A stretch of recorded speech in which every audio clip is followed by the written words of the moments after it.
Horizon TV, the beacon for the nation. This program is suitable for general viewing.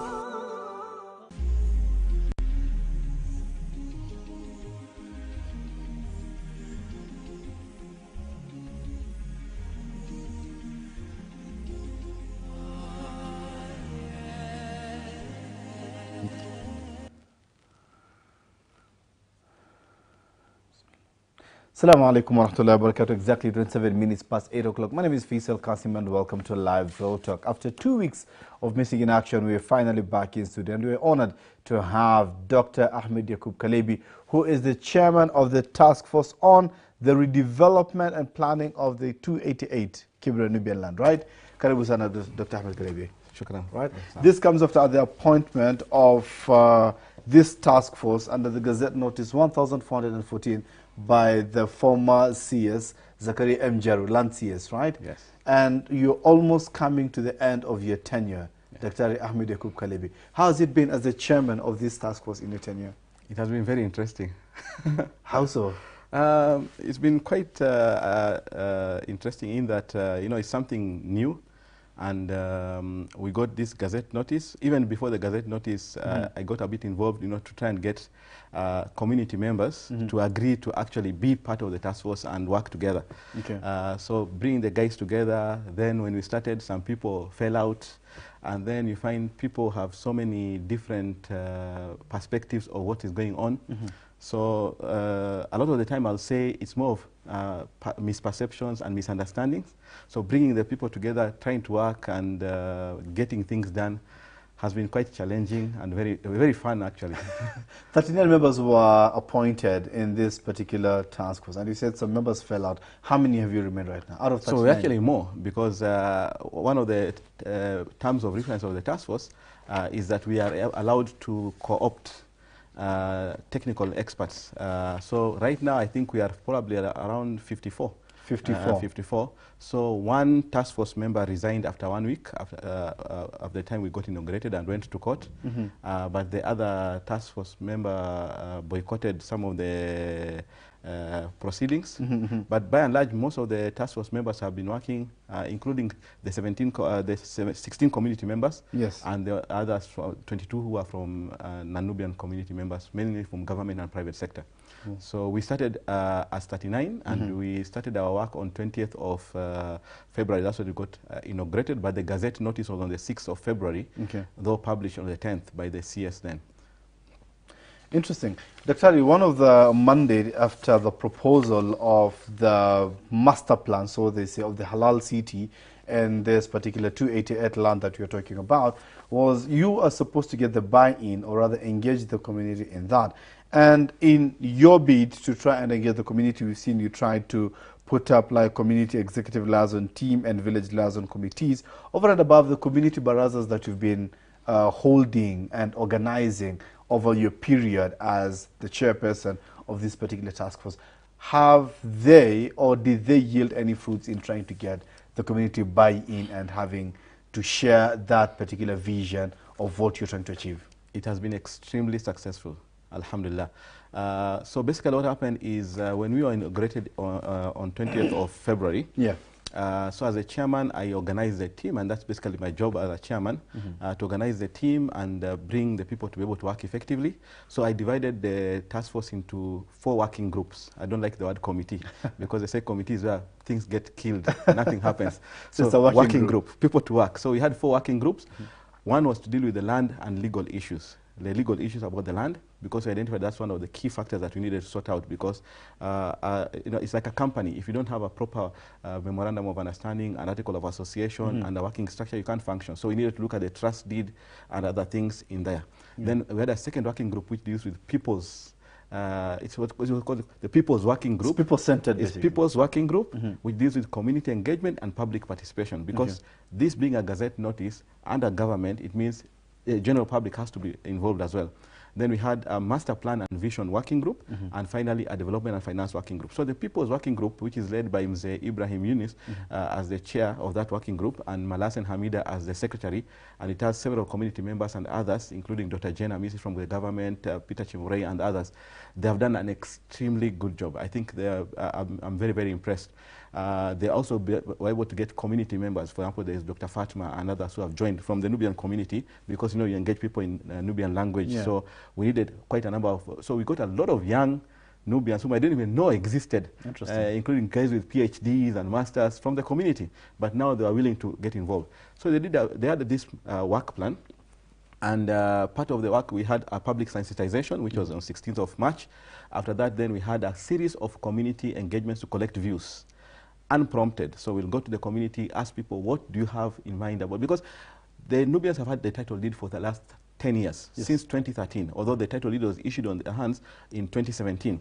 So definitely they must have had something in mind of what they wanted. So we'll go to them and they'll complain to us about the trustee, they'll complain to us about the trustees, they'll tell us they want this and that. So we collected all their views. That was March to April during Ramadan. Actually, I remember the views collection happened during Ramadan because of budget issues. You don't have to give people refreshment, people are fasting. So it went very well. And then when we finished the collection of views, then we realized we needed to now go analyze them, but we have to go back to the community and tell them what we have analyzed and what we think. Present the but reports, at the same time, we needed the community itself to continue giving us more information. So we decided to form what we call a village liaison committee. Now that village liaison committee, we said each village, because there are 13 Nubian villages based on the original Nubian villages, although they're not physical, they're more administrative now, because we find that people are from Sarangombe, they're no longer in Sarangombe, they're all over the place because they are moved out of Sarangombe and so on.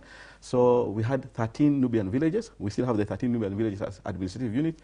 Each village elected 3 members, plus a youth representative and a woman representative. So 5. And mashallah, all the villages elected the people they want. It was mainly by consensus. It was only, I think, Makina, which actually had to have ballot. And so we ended up with 65 village liaison committee members. And we also had PWD, we had imams, and we had elders, male and female representatives. So in total, there are 71. So this group has been our most effective team, because every 2 weeks we meet with them, and every week they meet in between them. And every 2 weeks they have been, since April, end of April till now, every 2 weeks they meet at the village level to give people what we have been doing in the task force, and also bring, so it's a bi-directional. Like it's a bi-direction. So they're collecting information and coming to us and getting information, taking to them. So amongst themselves, they elected one person from each village to form a community executive liaison team, that is CELT, led by, we call him famous Mzee Otis Said. So they have been the one who have been meeting with us every 2 weeks, so every Friday, and that is the most effective thing. It has allowed us to work very well. But besides that, then we also had to deal with the non-Nubian community in Kibra, because they're stakeholders. They have been living there for so many years. So there's a lot of apprehension from both sides, but ultimately, I think we have progressed very well. I can say with a lot of confidence, we have almost unanimous buy-in from the community. Even the few people, and I think there will be less than 0.1%, who are bringing issues, is because of misunderstanding. But I wanted to mention this. Our main job as a task force is actually to assess what is on the ground, collect views, and then propose practical strategies, propose and recommend practical strategies. That's what we are doing. And we have another 3 weeks to finish this and come up with a report that we'll submit to the appointing authority, which is the government of Kenya, through the CS lands. But actually, this is actually a presidential directive, because there is even a letter from the head of public service. You remember the president, you are there with me, in State House when he pronounced himself. And just last weekend, the president says that in 10 years, Kibra will be completely transformed. So we have a lot of goodwill from government. Interesting that you mentioned that, and you brought in the president and the other non-Nubian stakeholders in this whole process. But again, one thing I want to understand now through CELT then is what I'm understanding is that whatever you're going to propose, it's not necessarily what the task force and the expertise and the experience could think of or could come up with, but it's mainly what has come from the community. Not quite. Is that correct? Not quite. So basically what we did, we went to the community. So when we went to the community, Kulem Taani, we were talking to them, what do you want in mind? So people tell, for example, a practical example, people say, look, we don't have money, we are poor people, but if you're going to build here, we will not even be able to afford even to pay deposit. We don't want this thing of tenant purchase scheme and all that.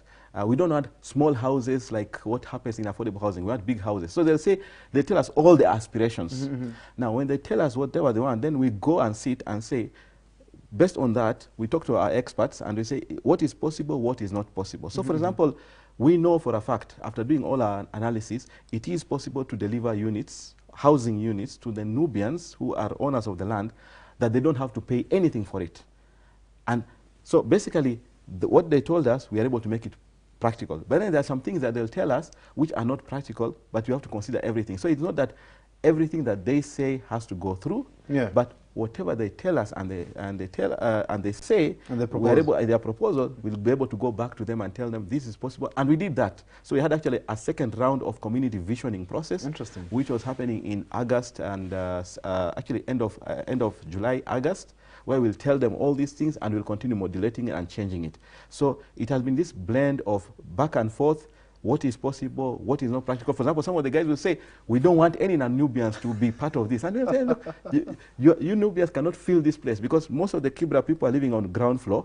We are allowed to build up between 12 and 20 floors. Now, if you think about it, you're basically multiplying the occupation, the space, by 10 times, tenfold.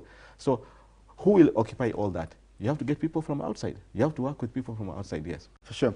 What you said about the government interest, of course, which also just speaks to the stakeholders and the interest, not mentioning the goodwill from the government. We have that clip by His Excellency, the President, last week when he spoke about development of the 288. And he said that in 10 years' time, Kibra will no longer be an informal settlement. Let's listen in.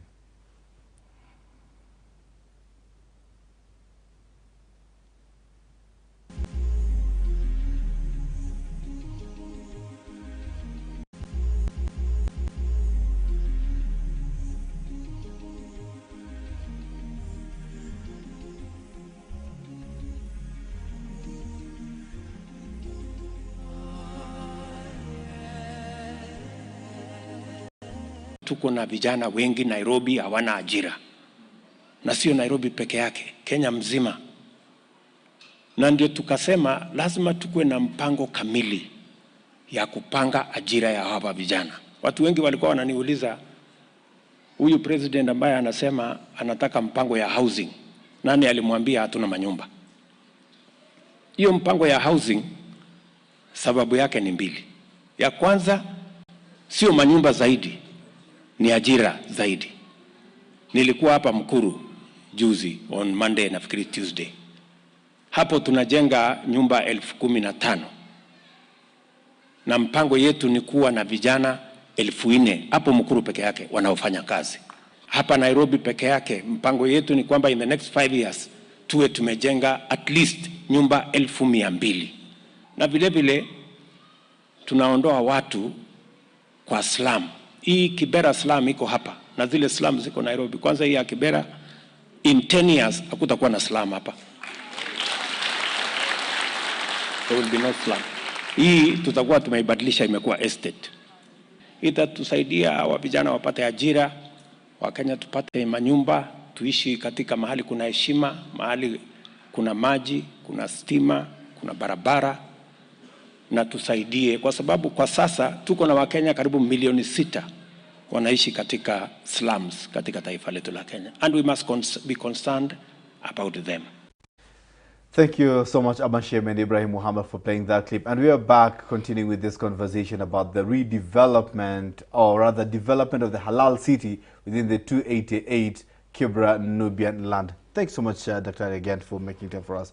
Dr. Now, this development of the Kibra Nubian land, I mean, as the President said that in 10 years' time, there will be no informal settlement, particularly in Kibra. I mean, he has pronounced himself, particularly in Kibra, among many other informal settlements in Nairobi. And you have been mandated as the chairman to lead, right now say 54-member team to work on the plan. So the question is, how will this then impact the economy of the people living in Kibra right now, particularly the Nubian community, who are the primary beneficiaries, and the surrounding community, of course, who may be non-Nubians? So, I mean, actually, for me, I keep telling people that the biggest impact of this project is to improve people's livelihoods. It's not just about houses. It's about housing and all the things that come with it. Our vision, and I wish we had time, but hopefully we can come back again and discuss this a bit more. Definitely. When the land use plan and the master plan is out, is basically we're looking at a city in Nairobi, the fourth CBD. Most people don't know this, but do you know that Nairobi Central Business District, you know, right from basically what's it called? Nyayo House, you know, that roundabout, all the way to GPO, to Haile Selassie, going all this way to River Road, and University, you know, it's less than 150 acres. Yes. So the Nairobi Central CBD can actually be literally transposed into Kibra, and will still have space around it. So you literally can build enough houses to accommodate all the people in Kibra and additional people. We're looking at between 40 and 60,000 housing, and still have more than 150 acres of land to develop it as a central business district, which is commercial. Now, all those commercial spaces, all those commercial properties, all the businesses there. Think about Dubai many years ago as a desert. Yes. Today, Dubai is a gem. We can all have all that. Now, that economically transforms everybody and everything. And you're talking about from things like supplies, things like business, Faisal coming in and putting his own media studio, Dr. Kalebi putting up a hospital, somebody else putting up some. All these things can create wealth. Actually, and that's why it's called unlock the potential of the land, create wealth, generational wealth. Perpetual succession, that's what we are looking at, yes. Do you have numbers? Looking at Isli, I mean, you're talking about Dubai, talking about these other places, bringing the example closer home. Isli 20, 30 years back was just purely, majorly houses, right, occupied by Indians and Kikuyus. Right now we're having malls competing in buildings, residentials and all that. Hundreds of millions exchange hands every day in transactions. The economy in Isli is more than any other place in Nairobi. In East Africa, actually.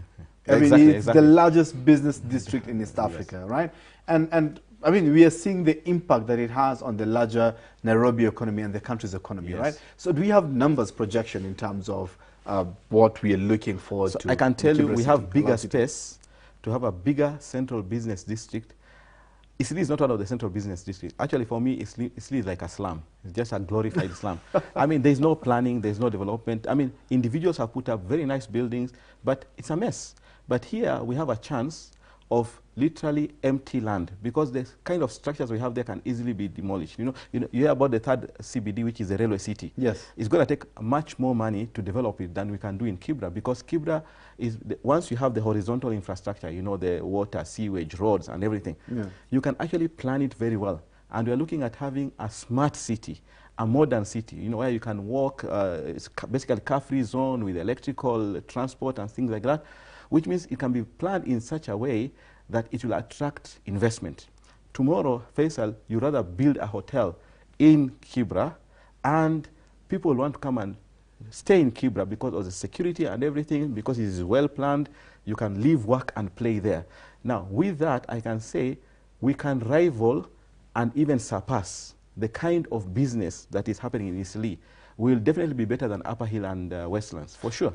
Interesting. Doc, 288 is part of the land within the larger over 700 acres. 780. 780 acres in Kibra, right? Yes. So the plan that is coming within 288, will it then inculcate the surrounding environment of Exactly. So one, you know that there is already the slum upgrading project, the affordable housing project by government, which is happening now in Soweto B, Canaan Estate, which is you know, around Shilanga going down there, past Nairobi Dam. Yes. And the whole of Woodley, 100 acres of Woodley, is being developed by the county government into housing. So there are going to be affordable housing there and commercial houses there. Okay. So there's a lot of development happening. But if you look at the entire surrounding area, there is no business district. So for us, it becomes a perfect opportunity to create a business district that serves the entire area. Coming from Karen, for example, the only thing I could see was Galleria. And if you come to Langata, it's just a small few. So there's no business district. There's no business district in Nairobi today that is well planned. If we plan the Kibra city, Halal city as we call it, or others call it, but we prefer to call the Kibra Nubian city. You do it very well. it means it can actually be a center of excellence as a commercial hub, so to speak.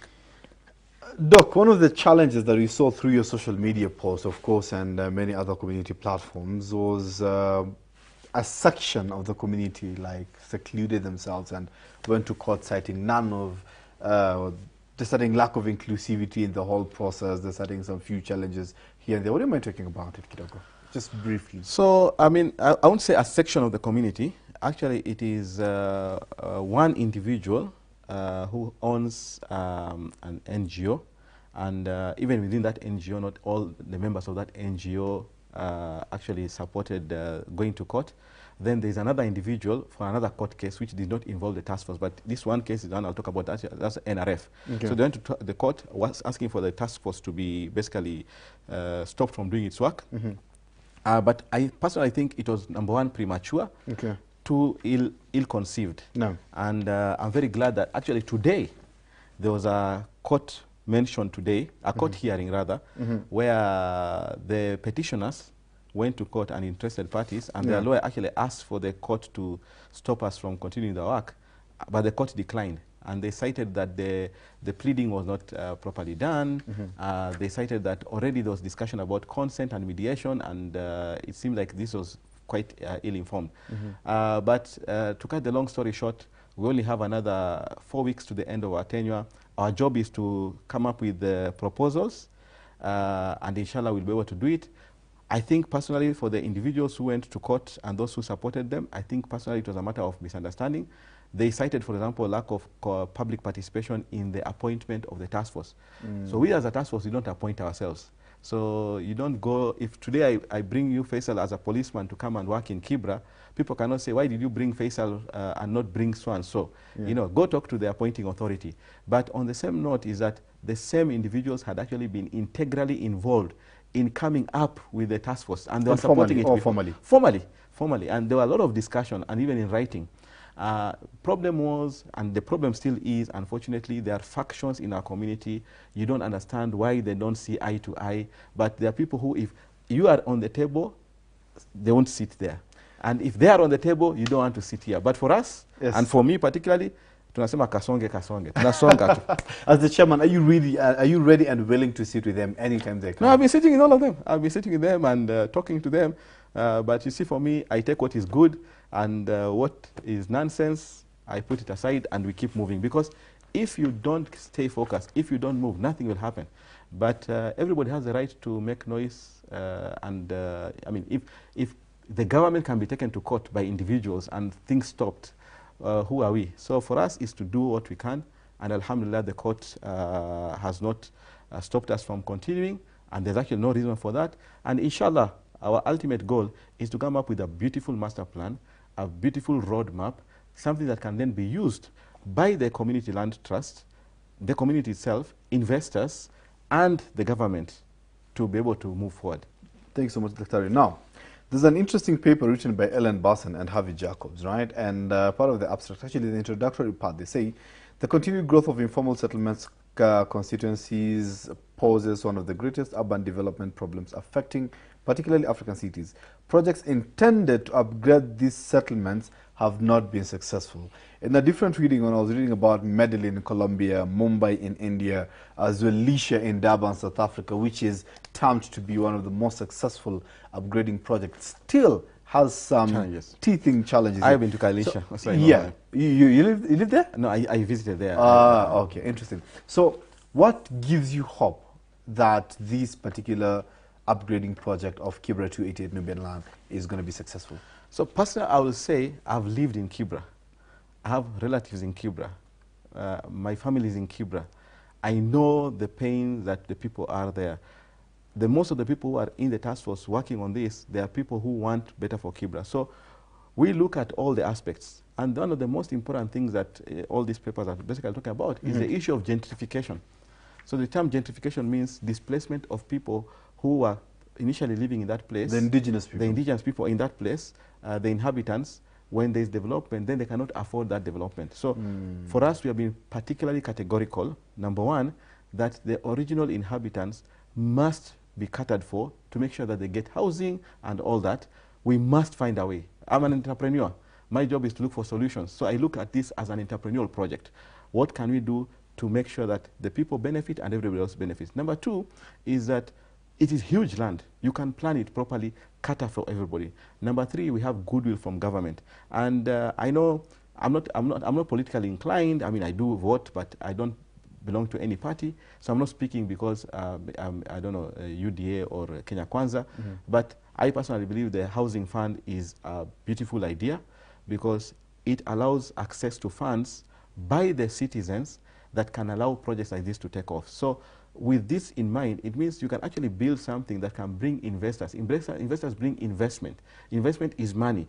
It is for them to get returns and for the people living there to get the value. So we can actually mix all these things, and one of the blessings we've had through the task force, government has given us quite a number of very brilliant people, very experienced, to be able to put some of these things in mind. We believe with a proper planning, we can actually be able to cut for this. Now, Kibra is very well located. Not like Kailisha, for example, in Durban. Yeah. We are literally in the city.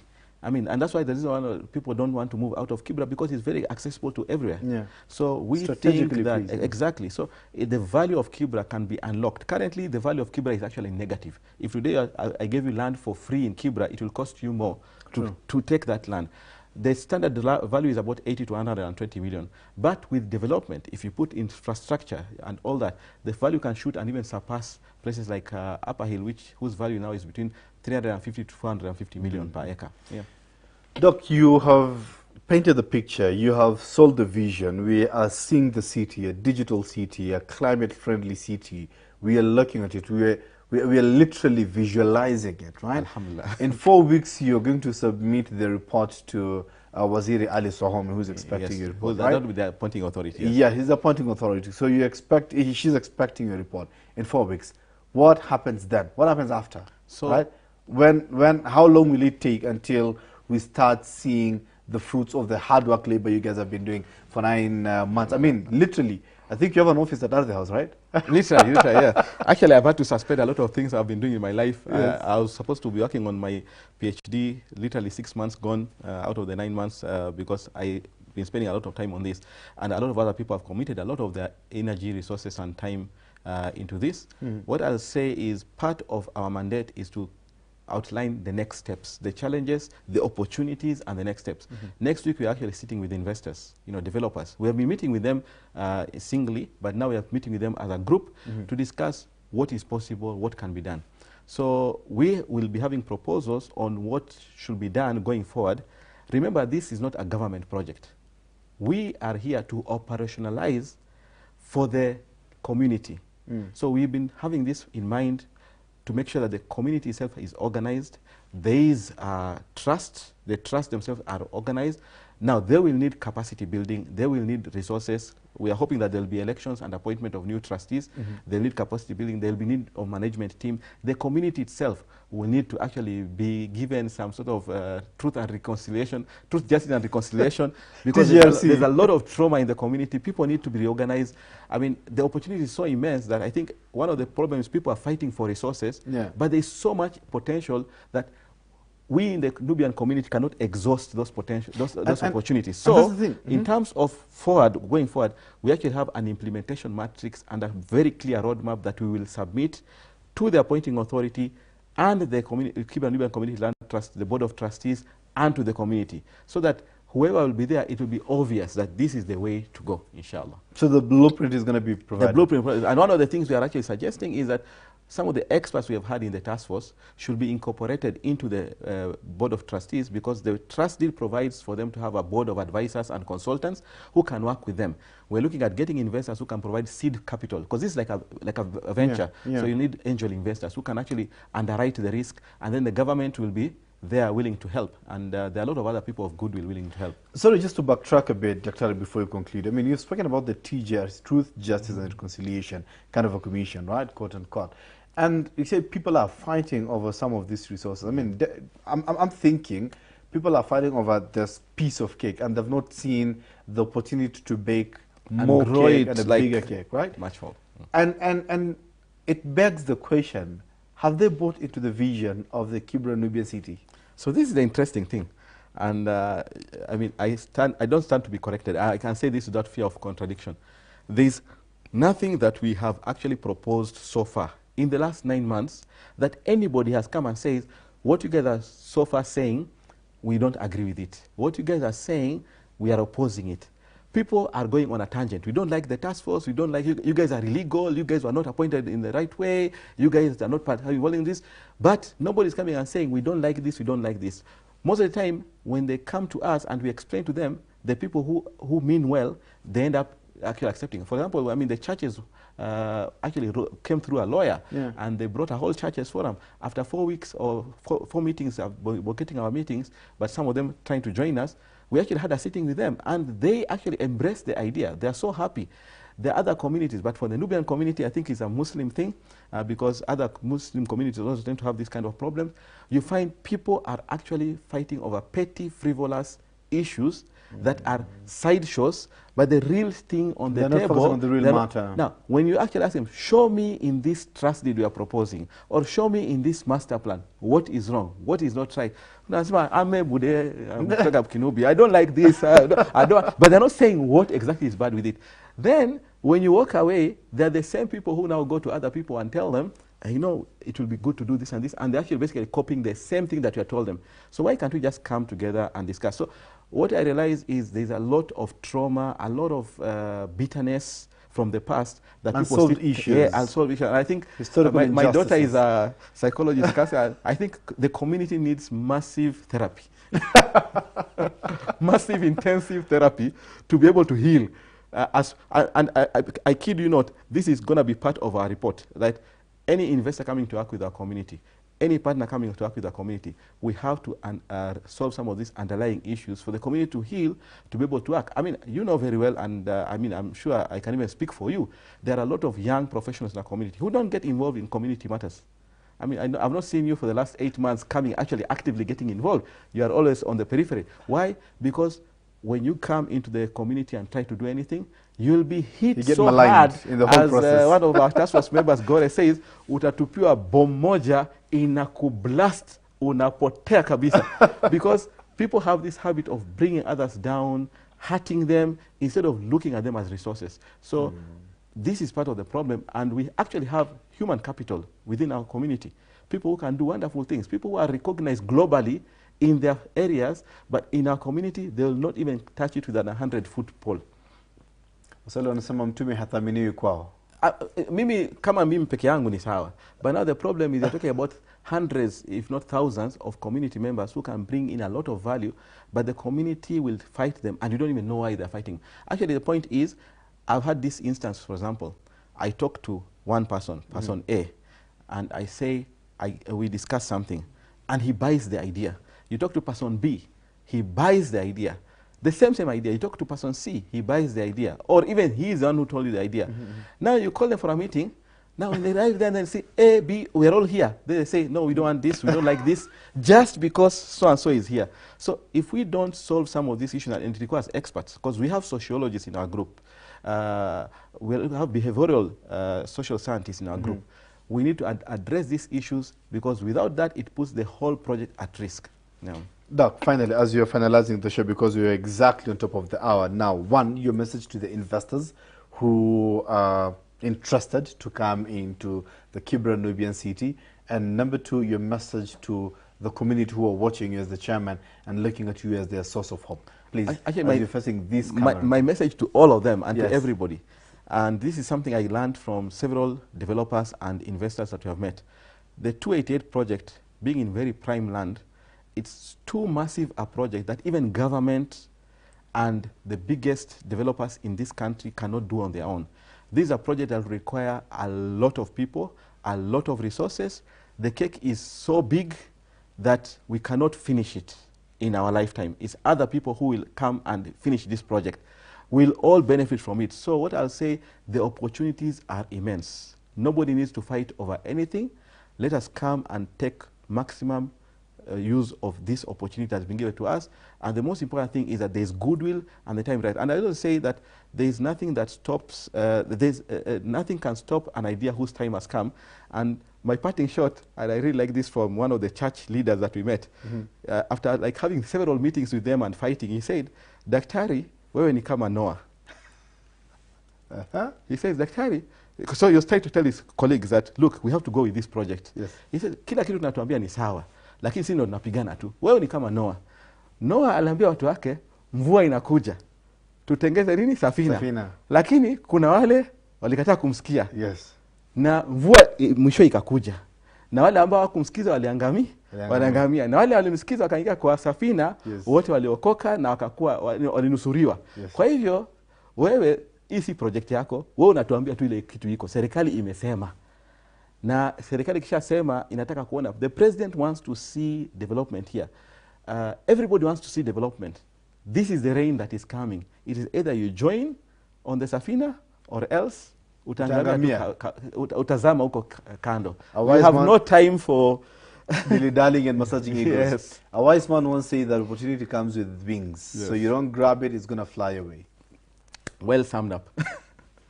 Shukran. Dr. Ahmed Kalebi, thank you so much, Chairman. Pleasure. And I'll be very happy to come with maybe my team and we can actually present the actual master plan, maybe in the next 2 weeks, the final one. 2 weeks? In the next 2 weeks. About 2 weeks, you have a guest. Dr. Kalebi is coming with a guest. And we can show you everything. And actually, that will be a very good way of public participation to make sure that we get back to everybody. So you organize, make sure that we can be able to project maybe charts or something you can put on your screen. We'll take the whole set, inshallah, and we can even bring some of the community members as well to their views. Done deal. Thank you. Done. 2 weeks. In 2 weeks' time, inshallah. Santi Sana, thanks so much. Guys, opportunity comes with wings. You don't grab it, it's going to fly away. Daktari, ndo amesema yeye aliambiwa ni kama Noah. Safina is here. The government is coming and I say that we need to develop Kibra and you hold on to the Safina, you're going to be served. You stay back, boss. Don't wail when the rain is coming and it's already flooding. Ladies and gentlemen, it's actually 3 minutes past 9 o'clock. Salma back at home is feeling like she wants to strangle me right now because I'm overriding on my time. So I won't take much time. I'm going to say thank you so much, Jazakumullah khair, for keeping it live Real Talk for the whole hour. My name is Faisal Kassim. Assalamu alaikum wa rahmatullahi wa barakatuh.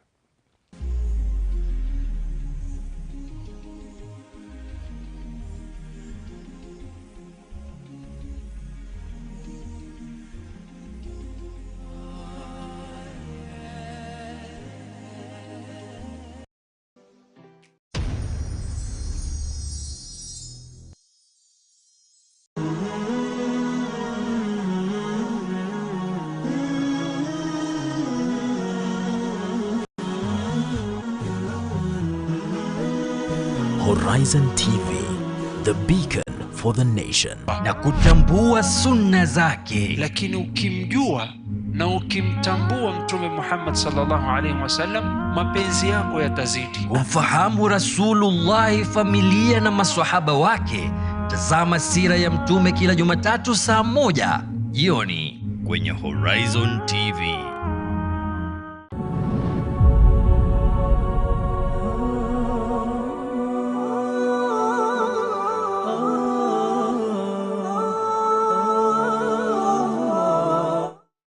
News is about facts, and here on the Muslim Insight, we go beyond the headlines. The Qadis, apart from being judicial officials, they are also critical members of our society. We look at all the angles of the story as we bring stories that matter to you. I am totally convinced generations to come will have the office of the Chief Qadi.